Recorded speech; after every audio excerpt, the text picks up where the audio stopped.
Saya dengan dia dulu asal masuk sambilan tahun 2006. Pergaulan antara rakan-rakan memang rapat semuanya. Apa-apa kadang-kadang ada masalah ke ada apa memang rajin bersama saya lah. Yang orang kata bukan di dalam situasi tempat kerja, main di luar pun sama.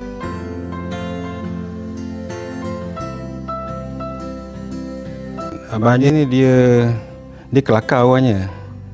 Dia lebih kurang macam Rahim lah, kelakar. Abang Haji dia macam ayah lah kepada kita yang muda ni. Saya personally berasa sangat sedih jugalah di atas persaraan beliau. Saya pun dengan Abang Haji pun ada juga bertegang urat, tapi itu saya tolak tepi lah, sebab dalam kehidupan ni kita ada pasang surutnya. Kita ada masa kita mood kita okey, kadang-kadang kita tak okey. Yalah, benda tu mengajar kita lah jadi lagi baik lah. Bertahun-tahun jugalah dia dengan saya bertugas bersama-sama dulu. Dia ni kalau ikutkan seorang yang committed lah.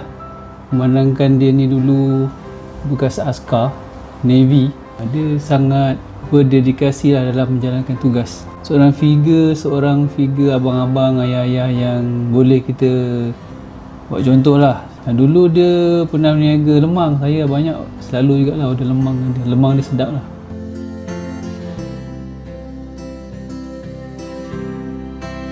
Dia selalu dia kuat mengusik, menyakal. Dia suka ceriakan suasana. Seorang yang enjoy. Lagi satu dia rajin lah bawa buah tangan. Dia seorang yang prihatin.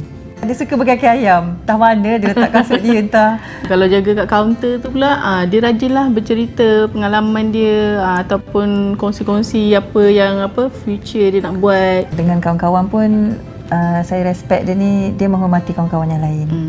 Dia kerja pun memang sangat bagus lah. Brother Ajis. Kepada Brother Ajis. Kepada Brother Ajis. Selamat bersama. Bye-bye.